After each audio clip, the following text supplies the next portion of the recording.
Bueno, muy buenas noches. Estamos en la edición número 115 del webinar de esta prestigiosa sociedad de amigos, pero también de cirujanos de columna, donde comparte experiencia neurocirujanos en su mayoría, pero también se conectan ortopedistas. Hoy, precisamente, en esa visión integradora de neurocirujanos y ortopedistas, invitamos al doctor Fernando Marcelino desde Sao Paulo, Brasil.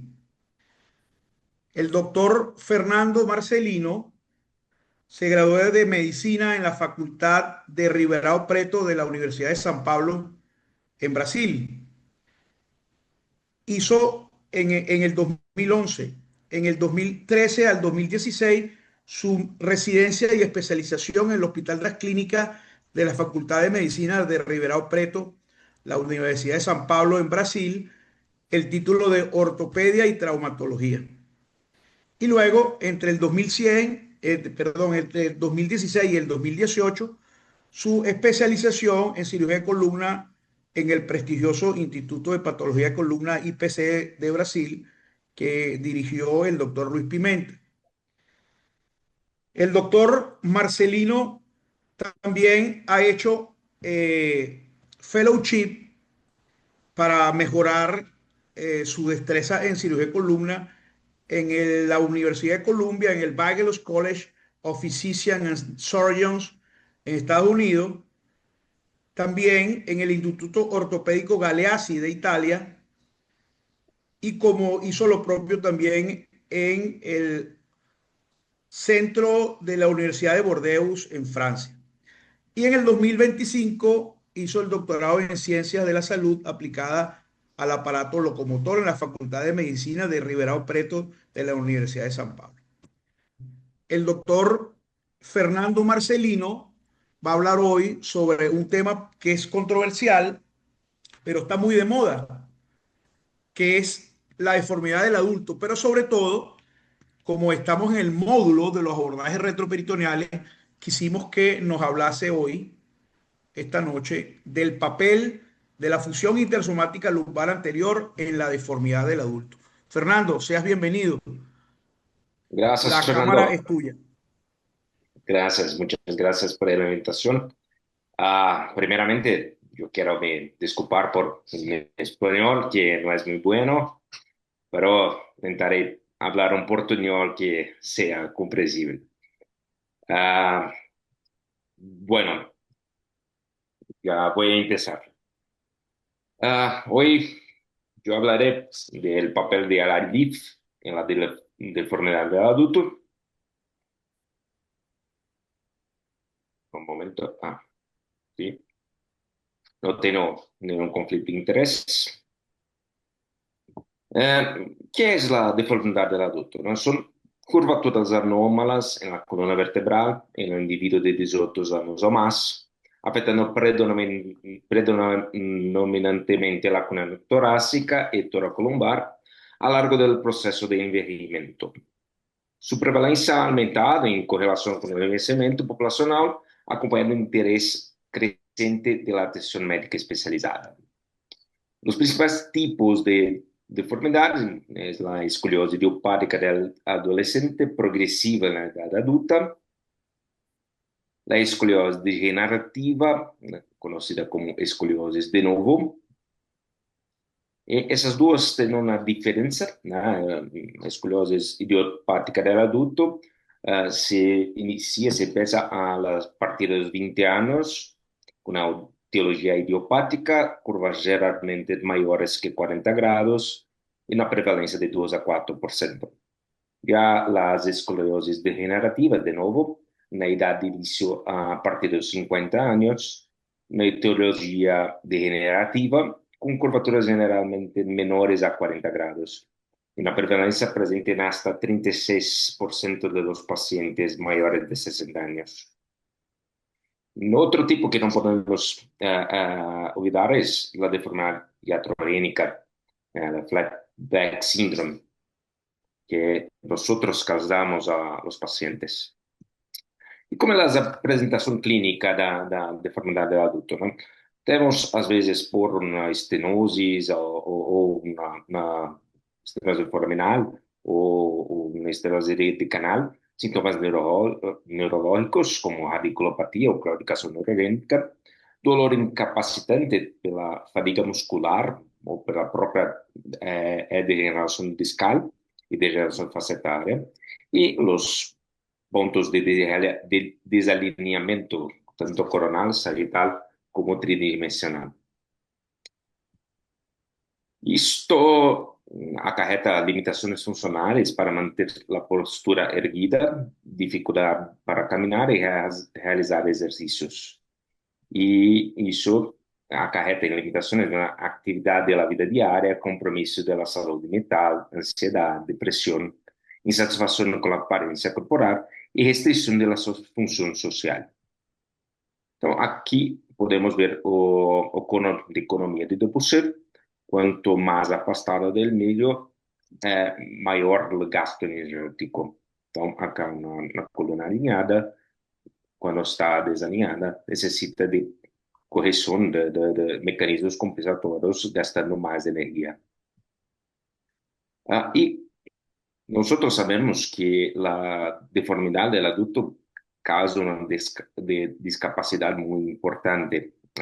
O componente físico de SF36 em paciente com a deformidade adulta foi inferior à população geral nos Estados Unidos, e a discapacidade associada aumenta com a idade e progressa mais rapidamente que nas populações normais, e os valores de SF36 em todos os pacientes com SD foram similares a los reportados por pacientes com diabetes, enfermidades cardíacas e artrites reumatoides. E a severidade da carga de enfermidade causada pela deformidade do adulto varia segundo o tipo de gravidade da deformidade. Pacientes com formas mais severas reportam limitações físicas com impacto de saúde comparável aos observados em pacientes com limitado uso dos braços e das pernas. E como devemos pensar para o tratamento da deformidade? Temos que identificar e quantificar as causas e sintomas da deformidade, analisar como a deformidade afeta o alinhamento global e definir os objetivos de alinhamento, determinar a flexibilidade da curva, selecionar a melhor opção cirúrgica e executar a estratégia planificada. Sempre devemos considerar que os riscos, como perda sanguínea, duração do ato cirúrgico, necessidade de UCI pós-operatória, riscos neurológicos, comorbidades e idade avançada. Mesmo que, incluso que se a cirurgia é necessária, temos que ver se é razoável. Uns pontos que devemos pensar no racional do tratamento, né? E o pós-operatório começa com a planificação, então temos que avaliar os estudos por imagens. Uma radiografia panorâmica é muito importante para termos uma avaliação de toda a deformidade. Também as radiografias dinâmicas para ver a mobilidade da curva. Também nos panorâmicos em supino e em ortostase, também podem nos dar informações valiosas da mobilidade da curva. E, claro, o EOS, se disponível, é muito importante, porque assim conseguimos uma imagem do corpo todo e podemos avaliar os parâmetros compensatórios, como o uso dos membros inferiores para compensar a deformidade. Também não podemos olvidar das ressonâncias magnéticas para avaliar possíveis compressões neurológicas, com compressão de cala medular ou foramentos. E temos que entender também, após avaliar as radiografias e os exames, temos que entender conceitos-chave de alinhamento espinopélvicos para poder programar nossa cirurgia. Então, são os clássicos pontos. Primeiro, la incidencia pélvica, que é um parâmetro quase invariável, que reflete a posição espacial da pelvis, a lordose lombar, que é medida entre L1 e S1, né? E com as duas podemos ver o mismatch pélvico, entre a diferença entre a incidência pélvica e a lordose, e no valor normal, mais ou menos 10 graus. Quanto maior é a diferença, maior é o impacto funcional para o paciente. O SVA é sagittal vertical, que não é distância horizontal entre o centro do C7 e a parte posterior de S1, que normal é menor que 5 centímetros. Quanto maior que é o SVA, também maior é o desalinhamento e a fadiga do paciente. La versión pélvica indica la rotación de la pelvis en relación a las cabezas femorales. Es un parámetro que nosotros podemos ver para analizar la compensación pélvica en relación a deformidad, y valores elevados de PT indican el uso de mecanismos compensatorios pélvicos. Un valor acima de 20 grados también está relacionado con una mejora de calidad de vida. A inclinação sacral, parâmetro que indica o grau de inclinação da pelvis, apresenta uma alta correlação com os valores de lordoses e é um dos marcadores clave para os tipos morfológicos de Usoli. E sabemos que quanto maior a incidência pélvica, menor necessitamos de lordose. Então, a diferença que as incidências pélvicas bajas sempre têm aquela máxima de lordose, lordose lombar sea la incidencia pélvica más o menos 10. Entonces, más 10 para incidencias pélvicas bajas y menos 10 para incidencias pélvicas altas. Y si podemos pensar en una fórmula que a mí me gusta mucho, que aprendí con Lehuec, en Francia, que la lordose es la mitad de la incidencia pélvica más 28, que podemos ver aqui que nesse caso, uma incidência de 48 graus e uma lordose de 50, fazendo as contas, temos uma lordose estimada de 52, compatível com o que temos na imagem. E temos que tomar cuidado, claro, que decimos sempre que a incidência pélvica é igual a lordose mais ou menos 10, mas quando a cifose é normal. Os pacientes com hipertrofia tendem a apresentar uma hiperlordose compensatória e devemos levar em conta isso para uma correção, evitar hipocorreções que podem acarretar em problemas futuros como PJK e outros demais problemas de pós-operatórios. Una parte muy importante es la distribución de la lordose lombar. Y más importante en el tema de esta ala, de esta conferencia, que es el uso de ALIF para la deformidad. Porque lo que vemos acá es que la incidencia pélvica está relacionada con la lordose proximal y un poco menos que con la lordose distal, que se mantém quase fixa em todos os tipos de incidência pélvica, nas incidências pélvicas bajas e nas incidências pélvicas altas, aproximadamente por volta de 36 graus entre L4 e S1.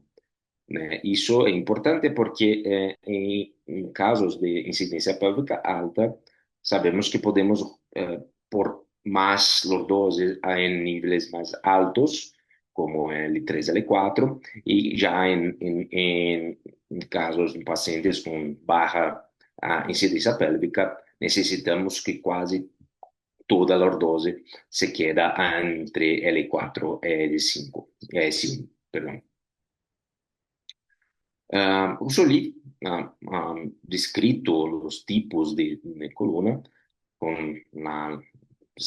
separando entre o que é lordose, arcos de lordose, né, o lordose arco superior e arco inferior, não necessariamente entre L1 e S1, mas a partir do ponto de inflexão entre a cifose torácica para a lordose lombar. E há separado em 4 tipos, né? Tipo 1, tipo 2, tipo 3 e tipo 4, e depois entró el tipo 3 antivertido, que es una columna con una incidencia pélvica baja, por ahí una antiversión pélvica que se comporta, la columna acaba se comportando como una tipo 3. Ah, más los pacientes que se quedan a nuestra clínica no están con la columna como solía descrito, están degenerados. Y yo solía también descrito una clasificación de cómo estos tipos se evoluyen para una columna degenerada y nosotros tenemos que analizar eso para intentar volver al punto inicial, a qué tipo de columna era primeramente, y intentar mantener la cohesión de una forma ideal. Punto que también tenemos que siempre tener atención con los mecanismos compensatorios, que son reclutados de forma secuencial desde los segmentos más próximos hasta los más distales. Su activación depende de la rigidez de la columna vertebral, la edad del paciente, estado de la musculatura, presencia de dolor, localización y gravedad de la deformidad. Y es fundamental reconocer y comprender esos que pueden enmascarar el elemento espinal real y son claves para una planificación preoperatoria precisa. Entonces, tenemos los mecanismos compensatorios dentro de la columna, temos os mecanismos compensatórios na pelvis, com a retroversão pélvica, e também nos membros inferiores, com a flexão do joelho, não lembro como se diz, knee em espanhol, perdão, e nos tornozelos também.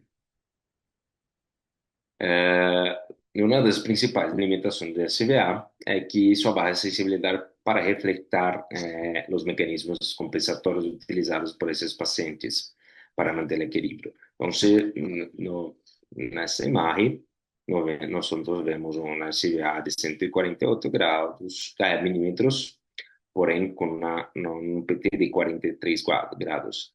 Se corrigimos o PT para 20 grados, vemos que a real deformidade é muito maior. Um ponto que podemos tentar usar para evitar isso é o ângulo T1 pélvico de TPA. É um ângulo formado entre a linha que conecta o centro de T1 com o centro das cabeças femorais e a linha que vai hacia o centro de parto superior de S1. Indica que quando desalinhado está o paciente, quanto maior é o valor, maior o desalinhamento. E o valor objetivo menor que 14 graus. A grande vantagem é que este é um ângulo e não requer calibração, además incorpora a versão pélvica em seu valor. E desse modo não está sujeito à influência de mecanismos compensatórios. Mas uma limitação é que não inclui a variação da coluna cervical e a posição da cabeça. Ângulo que pode nos ajudar com isso é o odontoid hip axis, que considera a posição da coluna torácica, cervical e lombar, da pelvis e permite estimar um risco de PJK em introdese estendidas hasta a região torácica. Uma classificação que todos conhecem é a classificação de Schwab, e ela define pontos, parâmetros certos que devemos saber, né? Ela define a deformidade em curvas coronárias, em diferentes tipos, como torácica sola, toracolumbar, uma dupla curva e sem uma deformidade maior coronária. E os principais, que são os modificadores sanitários, que é o mismatch lumbar, que não patológico abaixo de 10 graus, moderadamente patológico entre 10 a 20 graus e muito uma importante deformidade acima de 20 graus. O alinhamento global, que se avalia por SBA, menor que 4 graus no patológico, entre 4 a 9,5 moderado e importante acima de 9,5 centímetros. E além da pelvic tilt, que é não patológico abaixo de 20 graus, moderado de 20 a 30 y importante acima de 30. Esto está relacionado con la calidad de vida del paciente. Entonces, modificadores sagittais muito marcados estão correlacionados com uma pior qualidade de vida. Pero una cosa que tenemos que levar en mente es que con el aumento de edad, la columna del paciente tiende a tolerar mayores variaciones a respecto de los valores normativos del evento. Entonces, una persona mayor, ela consegue tolerar un PT mayor, un mismatch mayor, un SVA mayor, y siendo una repercusión muy importante de la calidad de vida. Y los síntomas tienden a se manifestar cuando las dosis de alienación superan los niveles tolerados. Entonces, siempre tenemos que tener esto en mente, porque para corrección no podemos llevar a un paciente con una edad mayor una correção a risca, uma correção total, que isto também aumenta o risco de uma hipercorreção e PJK, por exemplo. Bom, sabemos os pontos claves e quanto ao manejo cirúrgico, né? Temos um paciente com deformidade e como vamos abordá-lo, né? Temos algumas classificações, como a classificação de Lenk-Silva, que nos traça um parâmetro, né? Divide escolhemos em grupos, segundo a presença de alguns critérios, e promove um algoritmo terapêutico. Do tipo 1, apenas uma descompressão, tipo 2, descompressão mais fusão, posterior limitada, tipo 3, descompressão mais fusão instrumentada da curva, tipo 4, descompressão mais fusão anterior e posterior, e tipo 5, instrumentação torácica e extensão da fusão, tipo 6, inclusão de osteotomias. Tipo 6 já é uma coluna mais rígida e fusionada. No outro algoritmo que existe é o NISDF2, que compara, que pensa como uma possibilidade de uso de técnicas minimamente invasivas para poder proporcionar uma correção sem tanta morbidade. Então, na coluna fusionada, já teremos que pensar entre ir para a classe 5. Então, se tiver maior que 5 níveis de fusão, pensar que necessitam uma cirurgia aberta com osteotomias. Em outros casos, em menores casos com uma coluna não fusionada, uma deformidade não tão importante, às vezes uma cirurgia minimamente invasiva, uma descompressão solo pode ser o suficiente. Em outros casos, multinível de MIS, ou sem descompressão pode ser o suficiente. E na classe 3, que nós temos uma necessidade de, às vezes, uma cirurgia circunferencial com ECR, mini open pencil, com queixas expansíveis e podendo corrigir sem a necessidade de osteotomias. Então, entre osteotomia e a elongação anterior, temos dois conceitos de reconstrução, né? E ele tem um compromisso na capacidade de correção e na redistribuição da lordose. Então, temos as osteotomias que acarretam um acortamento posterior e técnicas anteriores que provocam elongação anterior, podendo ser tanto como solamente MIS ou de uma forma híbrida, às vezes uma osteotomia em conjunto. E quanto a mais aberta, más el potencial de corrección es mayor, porém las complicaciones también son mayores. Y con una técnica menos invasiva tenemos un risco de complicaciones menor, porém una capacidad de corrección también menor. Las osteotomías en el comportamiento posterior, tenemos la clasificación de Schwab para los tipos de osteotomía. Las ventajas son que hay una gran capacidad de corrección, una posibilidad de corrección asimétrica, como un PSO asimétrico, una deformidad coronal puede ser corrigida dessa forma e pode ser usada para deformidades fixas e rígidas, eh, por ser una osteotomia. Las limitaciones son para pacientes frágiles con una alta mortalidad, além das maiores complicações. Já a reconstrução anterior com cajas intersomáticas, né, as vantagens têm um suporte biomecânico melhor, com a redistribuição da lordose mais anatômica, menor morbidade, podendo ser utilizada para pacientes mais frágeis e menor taxa de complicações. Porém, as limitações são em casos de deformidades fixas ou severas, além dos custos também, que são um pouco mais elevados do que as abordagens solamente posteriores. A função anterior, com ACR, pode ser feita tanto por via lateral quanto via anterior, tá? Com uma coesão importante da deformidade, muitas vezes comparável com as osteotomias. E podemos pensar também em reconstruções híbridas, com o uso de caja anterior, mas as osteotomias estão na classificação do URIB, que ha colocado as duas juntas, tanto a ACR quanto o uso de outras técnicas, como as osteotomias posteriores, potencializando ainda mais a correção. Agora vamos falar um pouco das correções anteriores, nas cajas intersomáticas. Podemos acessar a parte anterior da vértebra, no corpo vertebral, pela parte anterior com a leaf, parte oblíqua com o leaf, lateral com ex-leaf e posterior com leaf e anti-leaf. Uma coisa que temos que ter em mente é o tamanho da caja, né?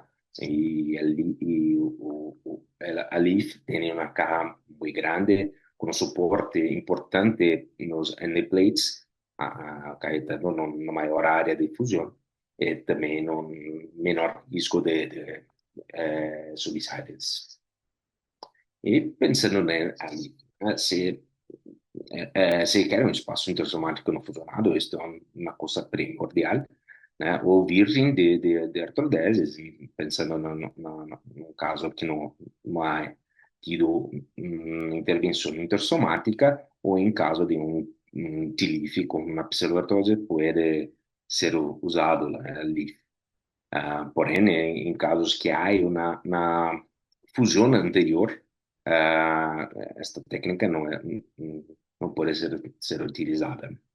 É mais adequada para os níveis L4 e L5, L5 e C1, com a limitação nos níveis mais altos, entre L2, L3, L3 e L4, devido à retração extensa do peritônio e do rinão, principalmente em L2 e L3, e risco de trombose da artéria mesentérica superior. As vantagens são a visão direta em linha média do espaço discal, que proporciona uma ampla exposição do corpo vertebral, que nos permite uma limpeza eficiente do espaço intersomático e rápida preparação das placas terminais. Remoção de cajas posteriores que estão em pseudoartrose, é muito comum retirar TLIFs em pseudoartrose pela técnica anterior. E também proporciona um tamanho de implante e superfície de contato maximizados, possibilitando uma correção agressiva da lordose e restauração da altura foraminal. Além, claro, de uma preservação do músculo pessoas, como entramos por anterior ao corpo vertebral, não temos que invadir o músculo pessoas, preservando tanto a musculatura em si, como não tendo os problemas com o plexo lumbar. As desvantagens, a necessidade muitas vezes de cirurgião de acesso, não é o caso de Fernando, mas aqui em Brasília muitos cirurgianos necessitam ainda de um cirurgião de acesso. E temos uma equipe muito boa aqui, cirurgianos que só fazem isso, não? Só fazem as cirurgias de acesso e com uma expertise muito grande. Além das complicações relacionadas com a abordagem, como ejaculação retrógrada, lesões vasculares e viscerais. Contraindicações são cirurgias abdominais prévias com significativas aderências, anatomia vascular desfavorável enfermedade vascular periférica severa y riñón único en el lado del abordaje.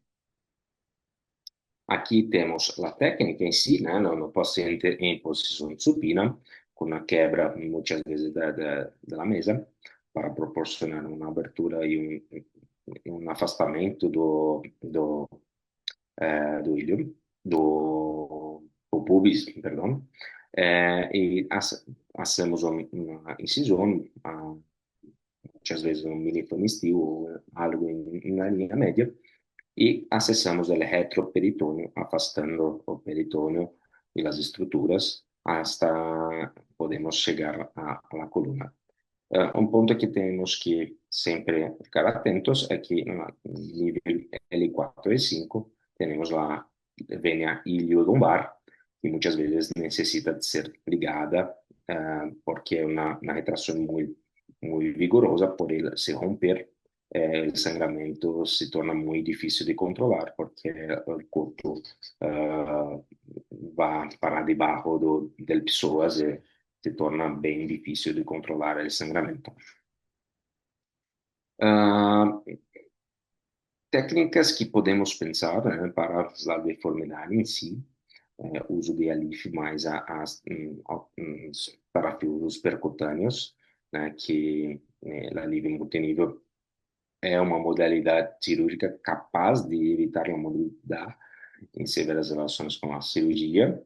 E uma coisa que temos que ter é que em casos de deformidade muito grande, com SVA maior que 95 e PT acima de 30, e nesse estudo se viu que uma perda progressiva da correção. Então, esses casos são para deformidades um pouco mais bajas, un poco más leves, sería una técnica interesante para disminuir la morbidad. La técnica de esfiar, que la de cajas hiperlordóticas en nivel que va a ser abordado normalmente entre L4 e L5, L5 e S1. Nesse estudo, 39 pacientes, sendo que quase a metade, praticamente a metade, eram de revisão de cirurgias posteriores, sendo realizados 60 ali feliciar, com 36 em nível L5, S1 e 24 L4, L5. 20% receberam também PSO no mesmo nível, apresentaram uma complicação de 35,9%, sendo as principais complicações o PGQ e a fratura do corpo vertebral. Pero o que nós outros conseguimos ver é uma grande, uma boa correção de SVA e de mismatch lumbar, além de uma melhora dos parâmetros de qualidade de vida, VAS e UDI, mesmo com um ano de la cirurgia.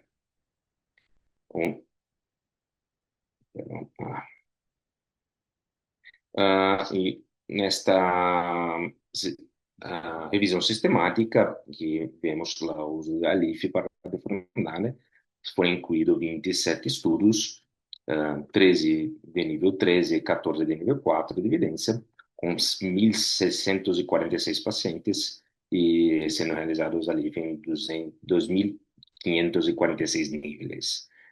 O que podemos ver aqui é uma técnica eficaz para corrigir a mismatch lumbar, tanto leve como severo, o uso de cargas lordóticas e hiperlordóticas em L5-S1 reduz a retroversão pélvica, estabelece a morfologia fisiológica da coluna, amplia a base de apoio, ampla base de apoio, wide footprint, uma melhor taxa de subsidence, um suporte anterior sólido e previne falhas mecânicas a longo prazo, permite uma descompressão indirecta eficaz, melhores resultados pós-operatórios, também porque muitas vezes a deformidade não é só a deformidade a causa, mas às vezes uma compressão na estenose de excesso, na estenose foraminal, também prejudica a qualidade de vida. Tem uma menor taxa global de complicações comparada ao PSO. Então, se nós vimos aqui as grandes medos que nós temos com a técnica, as lesões vasculares, e la ejaculação retrógrada aí nesse estudo mostrou uma porcentagem muito baixa, né?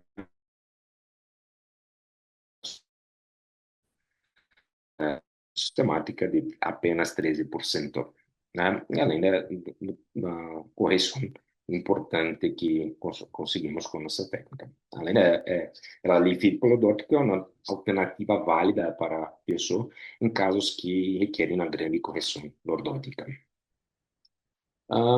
E ao comparar a LIF com o TLIF, nesses estudos são um pouco controversos esse tema, mas nesse estudo se estudou 100 pacientes, 149 ah, ah, fizeram um TLIF e 51 na LIF.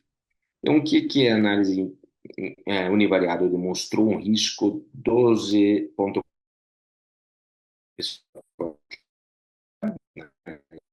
Este estudo estava vendo a pseudoartrose entre as duas técnicas, com TILIF em comparação a LIF, na análise multivariada, ajustando outras variáveis preditoras clinicamente significativas, como idade, sexo, diabetes, tabagismo, cirurgia prévia e níveis de upper instrumented vertebra, revelou um risco de 4,86 vezes maior maior com TILIF da pseudoartrose, pero a diferença não causou significação estatística e a conclusão do estudo foi que não é diferença, mas é algo bem questionável este estudo. Tem essa análise que comparou esses estudos com 259 pacientes com analif e 317 com TILIF. Se viu melhor a UDI com analif pela diferença média de 6,5 pontos, não superava o umbral de importância clínica mínima, porque o que não tem valor significativo. Também se observou uma maior lordose pós-operatória com alívio, pero o cambio da lordose foi similar em ambas abordagens. A conclusão é que não houve diferença entre taxa de complicações, alienação sagitário coronar e resultados clínicos reportados por os pacientes. Uma coisa bem importante quando nós pensamos na LIF é a restauração da morfologia da coluna. É isto que me encanta na técnica, porque estudos recentes mostraram que os pacientes que não se cumprem com o tipo de uso ideal têm mais vezes mais riscos de requerer revisão ou até 5 vezes mais risco de revisão por falha mecânica. Então, temos que tentar manter uma morfologia adequada para o paciente. Muitas vezes, com as osteotomias, nós modificamos a morfologia da coluna, principalmente quando as técnicas de osteotomia se restringiam a piezo DL3 ou piezo DL4, se fazia muito piezo DL5, então, em alguns casos, se trasladava a coluna para posterior e isto aumentava o risco de falhas. E com a abordagem anterior, né, este é um estudo que comparou as técnicas, né, com 693 pacientes, 65,7 com abordagem posterior e 34,3 com abordagem combinada com anterior mais posterior, sendo destes 75 com osteotomias, estas 21% também com 3 colunas, e tanto na abordaje combinado com as osteotomias de 3 colunas mostraram buenas probabilidades de restaurar o FT dentro dos valores normales, según los criterios de RSS suave, por los 2 anos de seguimento. Mas uma coisa que temos que ver é que, quando pensamos em as colunas de Russell em gap score, a função tossomática se associou a uma maior taxa de correspondência dos tipos de Russell em comparação com as osteotomias asiladas, e a fusão tossomática também se associou a uma maior probabilidade de melhora em la pontuação gap en comparación con las osteotomías. Y al comparar los distintos tipos de cajas intersomáticas, los ALIF tienen, principalmente en el 5S1, mostraron una capacidad mayor de restaurar la morfología de la lordose lombar, una mejor proporcionalidad de la gap, maiores taxas de alcançar um benefício clínico substancial de ODI nos 2 anos de seguimento e menores taxas de PGF. Mantendo também esse tema, este outro estudo que comparou multi-level low-grade correções com ALIF e o PCUs versus osteotomia de 3 colunas, vimos que esse multilevel low grade apresentou uma menor perda sanguínea, uma maior, apesar disso, um maior tempo cirúrgico, lógico, que normalmente há troca de la posição,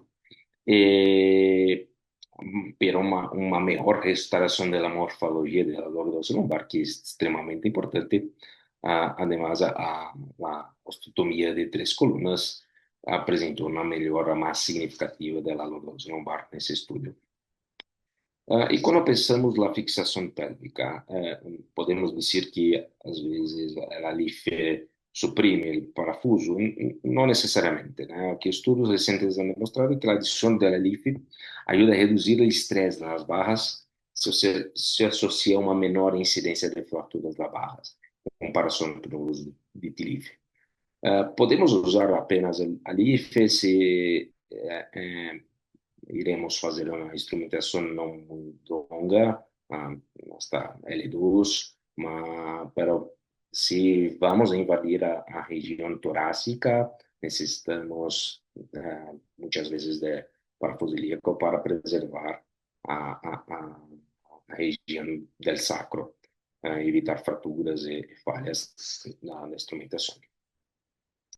No outro ponto que devemos nos atentar é as curvas fracionadas, que são as curvaturas lombosacras entre L4 e C1, que se apresentam no sentido oposto da curva principal e que podem observar em determinados pacientes. E que se não levarmos em consideração e só corrigir a curva principal, nos quedamos com uma torre de Pisa, que não é nada satisfatória nem para nós os cirurgianos, e muito menos para os pacientes que estão com uma pior alinhamento coronal e em consequência, uma pior qualidade de vida. E como tratá-la? Né? Sabemos que a adição da LIF no final da instrumentação, na região da curva fracional, pode ajudar a melhorar os parâmetros radiológicos. Né? A LIF ha demonstrado melhor parâmetros radiológicos em comparação com a fusão posterior puramente e comparado com o TLIF, o uso da LIF na curva fracionada também apresenta uma melhora dos parâmetros radiológicos, pero se ha associado a um maior risco de fratura da barra nesses casos. E um ponto importante que eu creio que seja um dos fatores mais significativos no meu pensamento é a utilização da LIF para revisões, principalmente quando não há uma fusão. Muitas vezes, casos mais antigos, não se utilizavam cajas intersomáticas, nem mesmo TLIF, e podendo deixar o disco virgem. E isso possibilita uma chance de abordar da forma anterior a deformidade iatrogênica, possibilitando uma correção.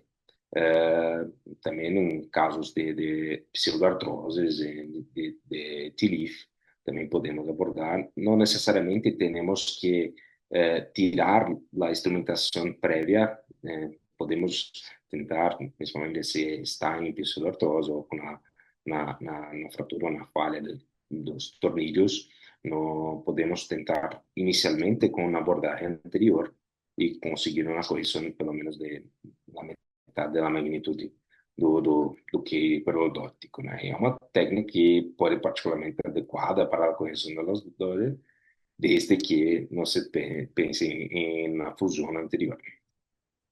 Y los niveles altos. Esto es un punto que a mí me queda mucho que no me gusta mucho Alifi para niveles altos como L2, L3, L3, L4.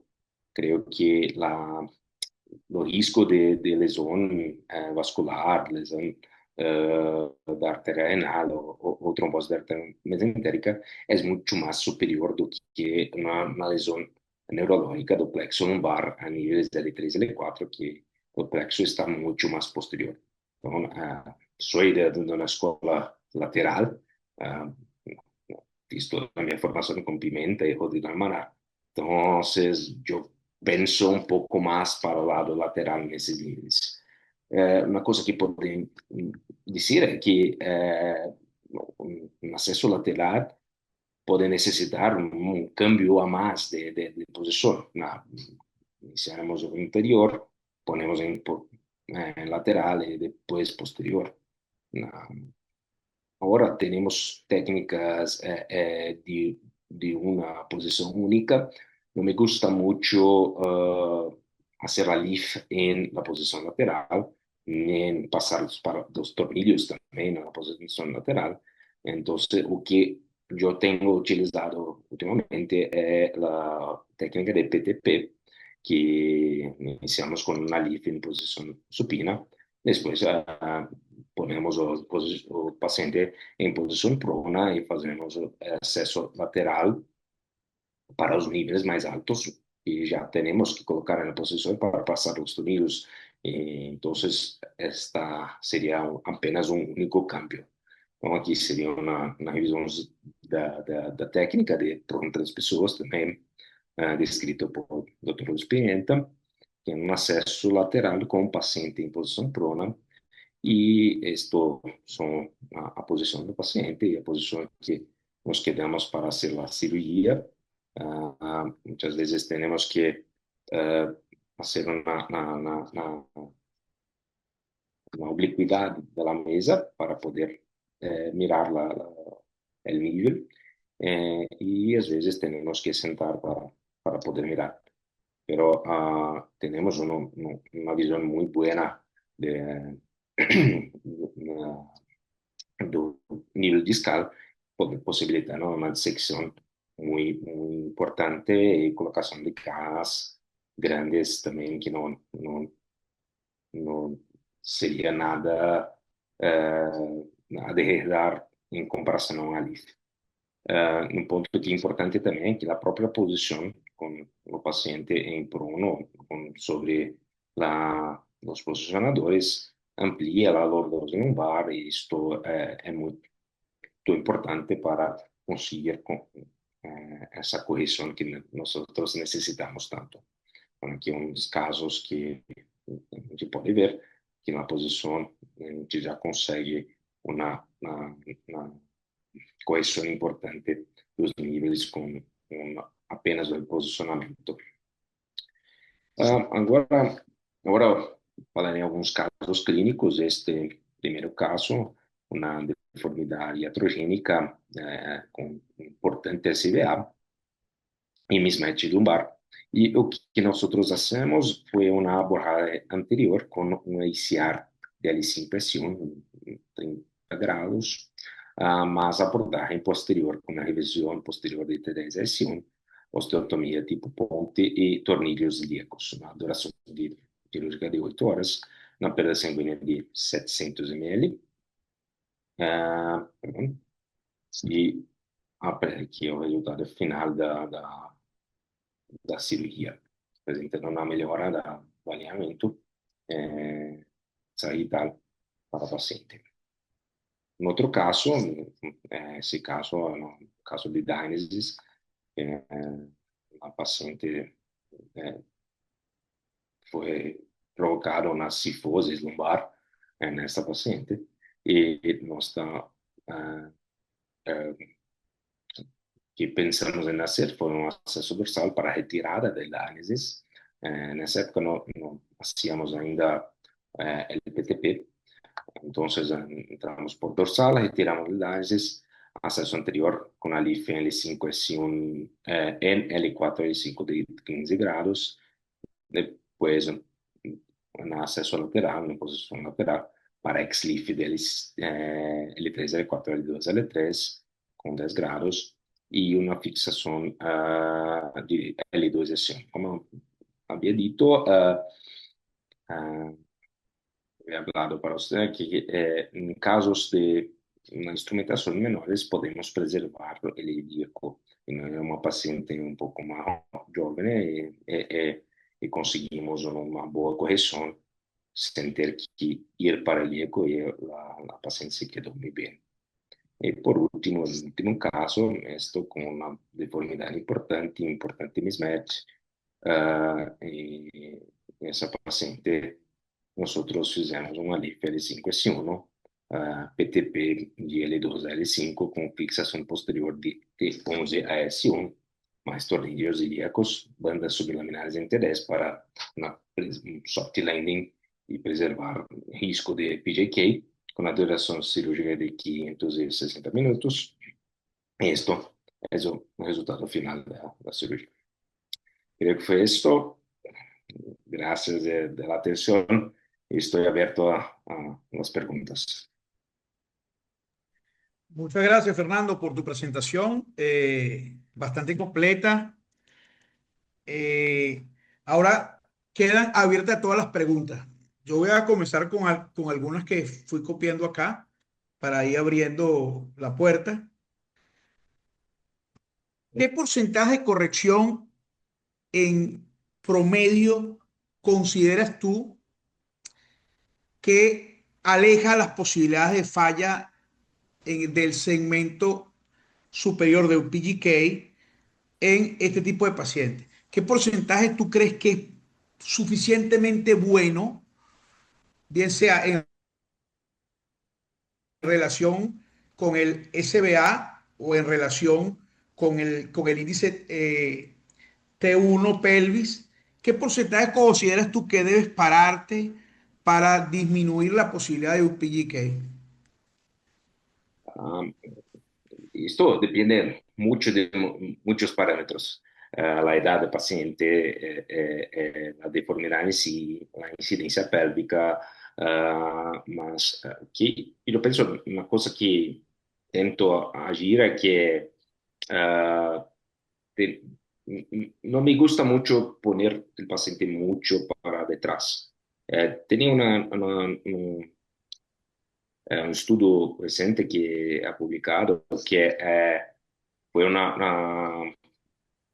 eh, non mi lembro certito los nombres de los parámetros, mas son dos ángulos que les hacen una diferencia y ven que si estás con la posición correcta de esos parámetros consiguen un disco mejor. Aunque yo hago un poco más de ese punto es incidencias pélvicas más altas, tengo a ir a una lordose un poco menor, principalmente en pacientes más mayores. eh, y tento en lo intraoperatorio ver si el paciente está quedando un poco más para detrás. Entonces, la posición de la vértebra de T9 es muy importante. Creo que cuando la vértebra de T9 está muy para detrás, para posterior, el riesgo de un PGK es muy grande. Ok. El doctor Eric Ulises tiene la mano levantada. Adelante, doctor. Hola, ¿qué tal? Muy buenas noches, ¿cómo están? Muchas gracias por la oportunidad aquí de una pregunta. Es una pregunta doble en realidad. La primera es, estos pacientes tienen eh, casi seguro problemas de osteoporosis. Sí. Entonces, estas construcciones a largo, sobre todo las que son largas, indudablemente tienen riesgo después de la corrección de fracturas. Entonces, una pregunta sería si es necesario dar tratamiento para la osteoporosis, cuánto tiempo antes y después de instrumentada o de corregida una columna así. Y la otra es en relación a la atrofia muscular. porque evidentemente el impacto que tiene el ejercicio en la masa muscular con la idea de mantener ese balance sagital, de incrementar la fuerza de los músculos extensores de la columna, pues es importante. Entonces, cuando estos pacientes, después de hacer esa corrección tan larga, pueden ser sometidos a una terapia propiamente de fortalecimiento muscular? Muchas gracias. Cierto. Bueno, la primera pregunta es muy importante, avaliar la osteoporosis.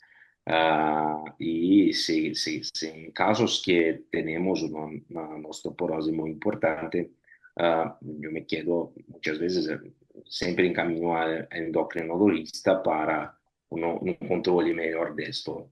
Y muchas veces usando teriparatida para una mejor calidad ósea. Y podemos hacer otros puntos, como el uso de cemento en los niveles superiores, tanto tentar con los soft liner, con los ganchos o las amarrillas sublaminares, tentar evitar el riesgo de PJK nivel superior. Pero creo que algunos meses de tratamiento, 6 meses de tratamiento, es algo importante. Si podemos adiar la cirugía, es algo muy válido.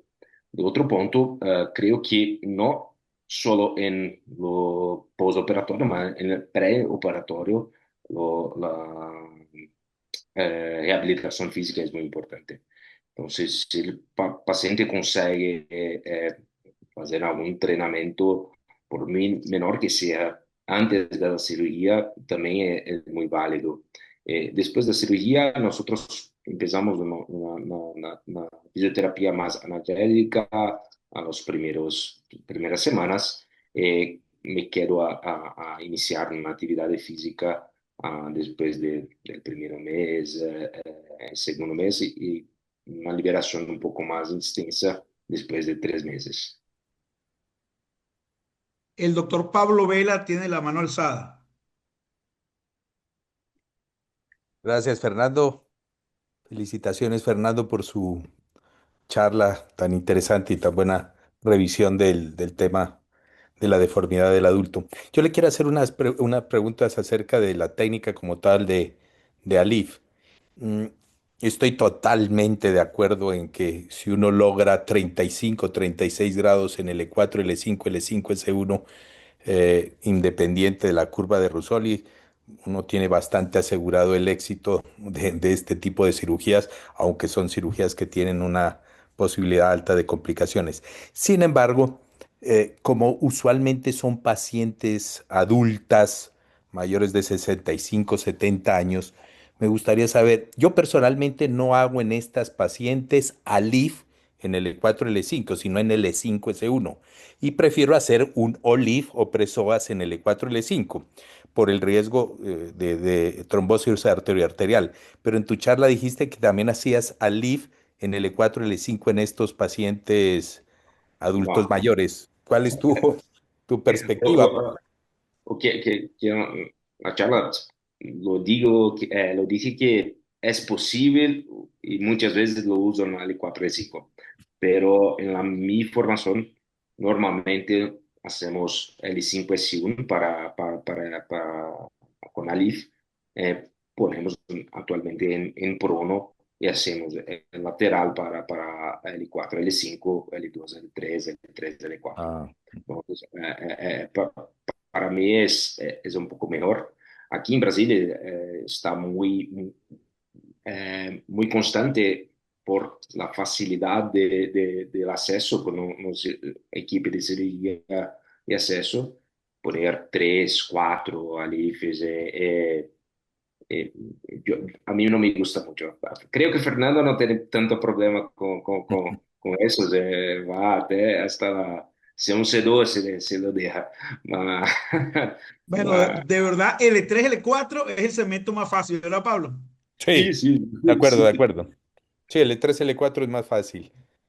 No, mi Pero pregunta el 4 es por el la edad 4 de estas pacientes, no por el riesgo de trombosis arterioarterial. que Sí, nunca me sí. ha pasado, pero está descrita en la literatura en pacientes mayores de 65 años, ¿no? Entonces, sí, Fernando, sí, ya. una pregunta. Sí, sí, En, Fernando. en lo que respecta a la alineación coronal en este tipo de pacientes, Sí. ¿haces algún gesto por delante para romper el osteofito que angula el segmento o lo dejas todo para la corrección posterior?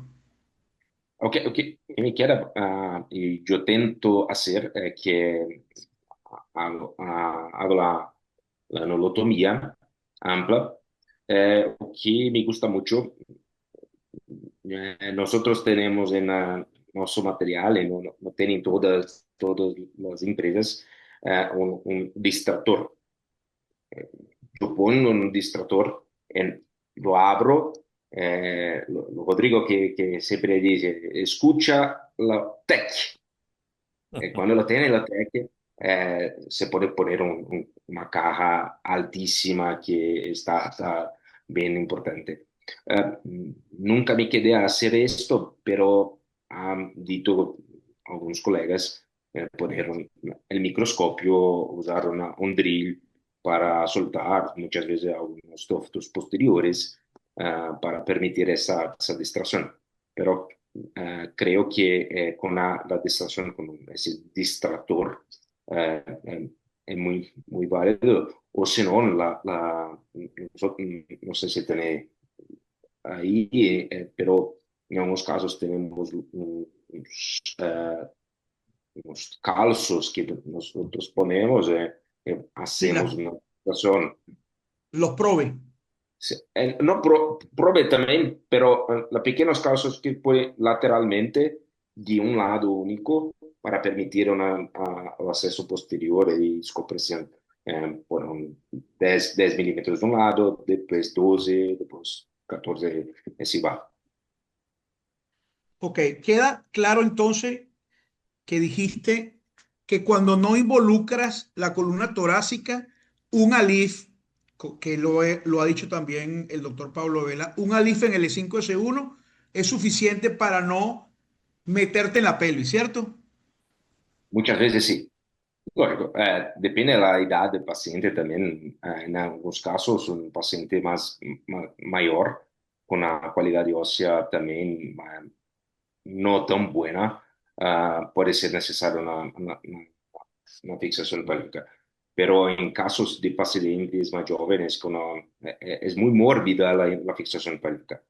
Entonces, si podemos evitar, el mejor. No coloqué la fecha, ¿no? O ese artículo, pero tengo un artículo de Uribe que se dice que con las instrumentaciones anteriores podemos preservar niveles. Entonces, muchas veces no tenemos que ir a nivel torácico con la potencial corrección que tenemos con los accesos laterales y anteriores. eh, Conseguimos una corrección muy buena, eh, evitando niveles más altos y, por supuesto, también evitando la pérdida. Si hay alguna otra pregunta, la pueden pasar por el chat o levantando la mano. Fernando, ¿consideras tú que hay, según tu experiencia, cuando decides hacer un ACR o cuando decides ir con osteotomía por detrás? Si en resumidos casos o en resumida hoy conclusión podías decirnos cuándo prefieres una cosa y cuándo prefieres otra. Ah, para el alife, creo que cuando está en una fusión posterior o una artrosis muy grave de las facetas articulares, creo que muchas veces es necesario una osteotomía posterior. En algunos casos, que principalmente para accesos laterales, que las facetas articulares del E4 al E5 muchas veces tienen la forma de un cogumelo, no sé si es eso la palabra champion, está la bloque facets. Entonces, puede intentar hacer una descompresión indirecta, puede intentar colocar una carga alta, pero muchas veces no es posible. Entonces, en esos casos, no, ponemos una caja un poquito más anterior, pensando en el lateral, y después entramos al posterior, o en esas técnicas do PTP, podemos entrar posterior primero, hacer las osteotomías, y después entrar anterior colocando una caja en el PTP. L5 es uno que tenemos que hacer una LIF. Creo que conseguimos una abertura mayor porque conseguimos abrir ligamento longitudinal anterior. Y eso nos proporciona una posibilidad y algunas veces, dependiendo de la caja muy angulada, puede hacer una compresión foraminal. En esos casos, vale a pena ir por detrás y hacer una facetectomía para separar esto. Es muy raro tener que hacer algo mayor que un PCO juntamente con un nivel anterior. Hacer una PSO más o no ICR, como la clasificación de Uribe, tiene que ser una deformidad muy grave. Creo que unas facetectomías son suficientes en la mayoría de los casos. Perfecto. Tenemos una pregunta en el chat, pero el doctor Guzmán tiene la mano alzada. Doctor Guzmán, por favor. Y buenas noches, doctor Fernando Bellera. Buenas noches, doctor Fernando Tony Marcelino da Silva. Excelente presentación. La verdad es que hablar sobre deformidades espinales y hacer las técnicas quirúrgicas, sobre todo ALIF en este tipo de pacientes, viendo la calidad del hueso, pacientes mayores de 60 años y tomando en consideración todo lo que usted habló sobre el balance global, o sea, el balance general espinopélvica o todo lo que es el SBA, el, el cómo poder hacer una cirugía de corrección, sobre todo para quitar el dolor, tener biomecánicamente una columna más estable, por ella lo decían de la calidad ósea en este tipo de pacientes. Nosotros cuando tenemos este tipo de pacientes iniciamos con algún antirresortivo ya de inicio, de arranque. Sabemos que estos pacientes vayan a hacerse, a someterse a un procedimiento quirúrgico y les hacemos el seguimiento a un año, pero también los interconsultamos con endocrinología para que le haga los seguimientos y sobre todo este tipo de pacientes, los cortes pueden ser hasta 5 años más o menos para tener un parámetro de la densidad mineral ósea de acuerdo al TJ score o a las unidades Hounsfield. La pregunta que yo le quiero hacer a usted es que cuando usted hace la técnica de ALIF y la instrumentación por vía posterior, ¿qué parámetros toma usted para hacer la colocación de los tornillos sacroiliacos? Porque hay mucha literatura que nada más llega a sacro y viene a veces la falla del constructo, la ruptura del material y por qué en unos sí o por qué en otros considera usted que tiene que ir la fijación sacroiliaca. Uno, ¿será para proteger la parte de la fusión de ALIF o porque la deformidad sea mayor a 30, 40 grados en el plano coronal o el SBA es mayor y necesita usted una mejor corrección para lo que es la retroversión pélvica o cuál es el criterio que usted tiene que considerar para que haya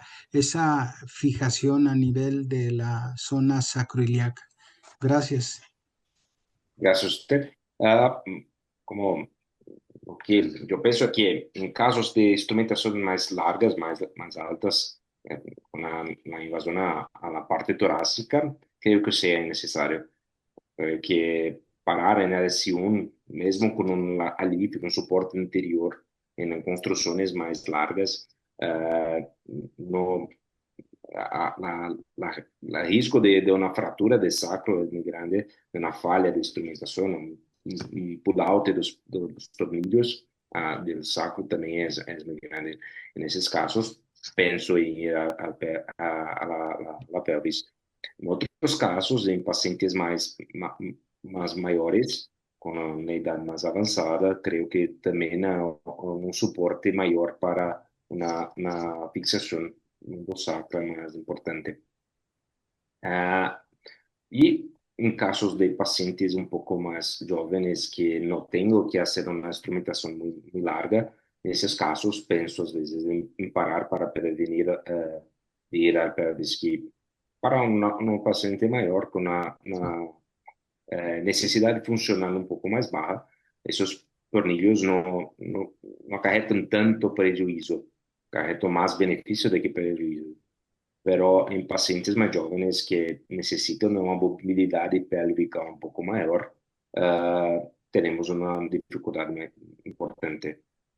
Lembro de un caso que nosotros tenemos que tirar los tornillos porque el paciente tenía dificultades para las relaciones sexuales. No conseguía hacer los movimientos y era un paciente un poco más joven. Lo mejor que nos podemos hacer era retirar los tornillos. Entonces, son los parámetros del tamaño de la instrumentación, la edad del paciente también es algo muy importante y calidad de ósea también. Si tiene una calidad baja, creo que ir para pelvis tiene un soporte un poco más importante. Gracias, doctor.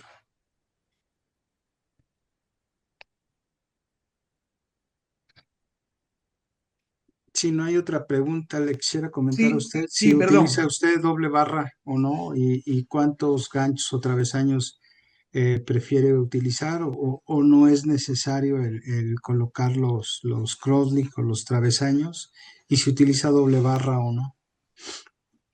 Perdón, ¿puede repetir? Ajá, que si en su experiencia para las deformidades espinales del adulto, en relación al IF y la instrumentación, usted llega a utilizar doble barra para poder darle mayor soporte, mayor estabilidad y sobre todo en ese tipo de pacientes, pues que tienen una mala calidad ósea. Sí, en casos de mala calidad, pacientes más idosos. Y si yo voy a hacer una osteotomía, creo que un doble barra sería muy importante para hacer una protección a la osteotomía. Con las técnicas anteriores podemos muchas veces no necesitar eso, pero en pacientes más idosos con una calidad de ósea no tan buena, creo que una barra dupla es viable. En Brasil tenemos problema con la aprobación de materiales, entonces no es una cosa muy fácil de conseguir justificar para eh, los convenios médicos que la aprueben más bajas. Ellos no lo piensan así. Entonces, cuando conseguimos, pero no es tan fácil conseguir. Y cuanto al crosslink, dependiendo del tamaño también de la instrumentación, utilizo uno, pero no más que eso. No me creo de la grande necesidad de un crosslink muchas veces. Muchas Hay, gracias. hay unas preguntas. Perdón, doctor Guzmán. ¿Tiene alguna otra pregunta? No, no, no, Ok. no, gracias. Gracias. Hay unas preguntas en el chat. Una dice, en la deformidad coronal, ¿cuándo decides colocar Kingston Road? Ah, creo que durante el intraoperatorio tenemos que tener una visión, pelo menos un poco de cómo está el alimento coronal. Eh, Siempre me preocupo muchísimo con la columna fraccionada.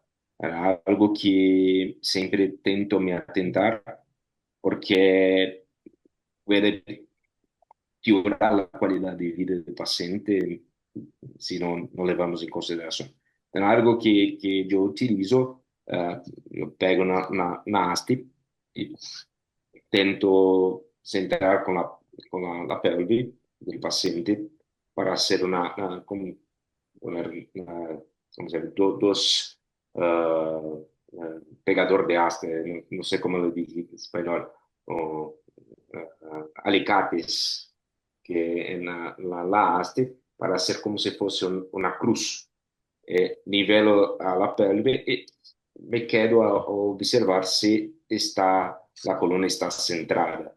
Caso no esté centrada, con un desvío muy importante, ya intenté hacer osteotomía, ya intenté hacer compresión, distracción, y no hay una cohesión importante, está muy rígida la columna flexionada. En esos casos, puede intentar una quick stand hold. Pero creo que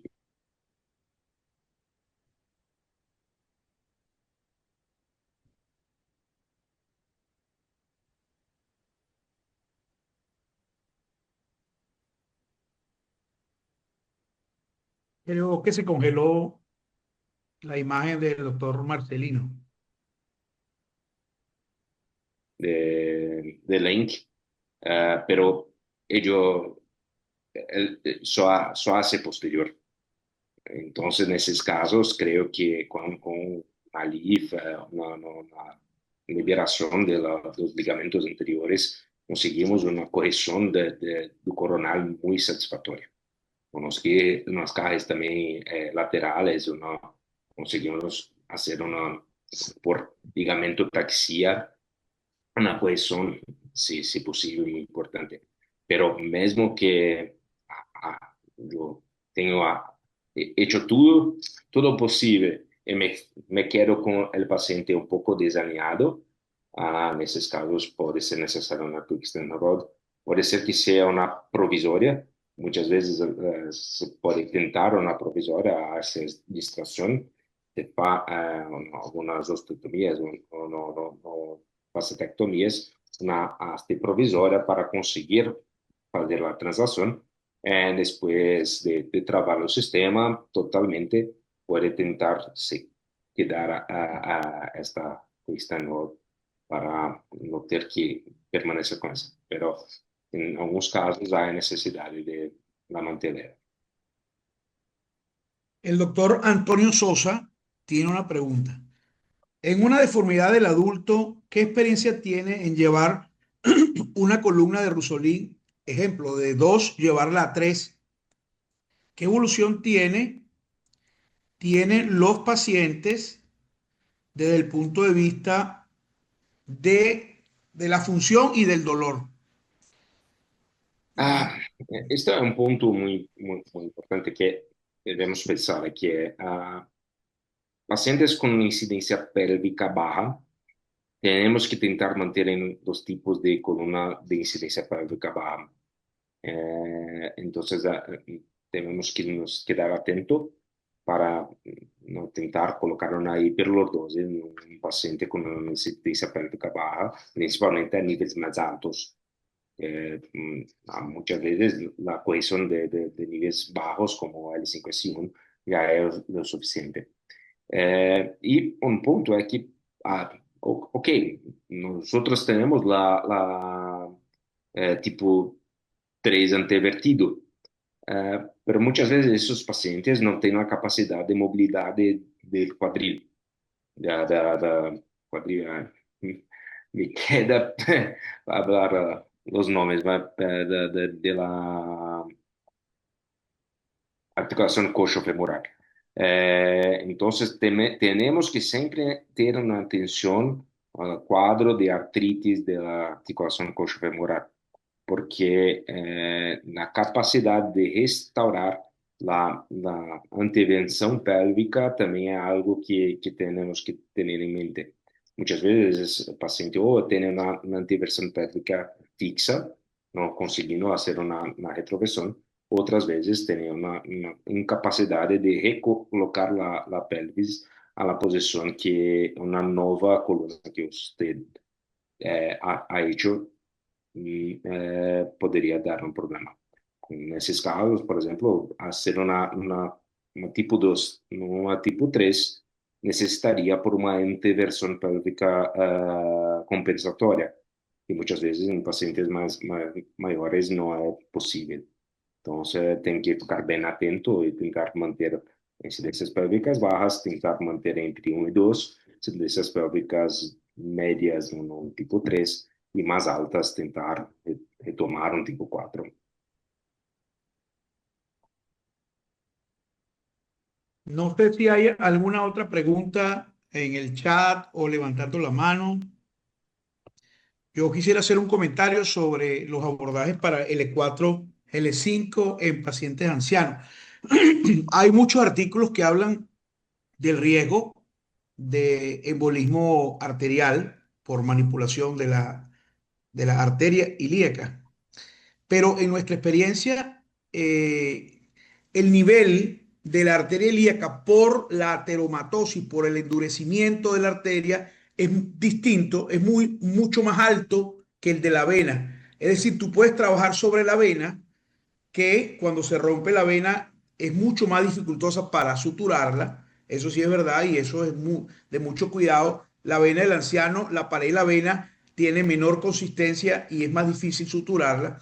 Pero la arteria no nos da ninguna dificultad porque la arteria es mucho más alta por la dureza de la pared, se levanta sola como una curva en un plano muy superficial en relación con la vena, por lo que uno puede disecar incluso por encima de la arteria si fuera muy medial o por debajo de la arteria si está muy pegado al psoas sin tocar la arteria.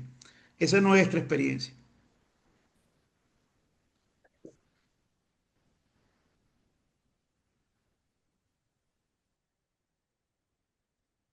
No sé si hay alguna otra pregunta. Son bueno, aquí en Venezuela las 11:26. En Brasil, ¿qué hora es? Medianoche media. Medianoche y media. 12:30, Venezuela 11:30 y en México son las 9:30. Sí, doctor, Bellera, si gusta concluir y cerrar la sesión de Spine Webinar y sobre todo, pues, agradecerle al doctor Fernando Marcelino da Silva la generosidad y su excelente plática que vamos, estuvimos de manteles largos con el doctor. Sí, bueno, reiterando la gran oportunidad y la distinción que tuvieron hacia mi persona de nombrarme coordinador de estos 4 lunes en el bloque de los abordajes retroperitoneales. Estamos muy agradecidos, nosotros y la Sociedad Venezolana de Neurocirugía, a la cual aún represento. Fernando, gracias por acudir a la invitación. De verdad que siento pues que tenemos un respaldo allá en tu instituto y en tu país. Gracias, doctor Guzmán, gracias, doctor Sosa, por la cálida invitación que siempre nos hace.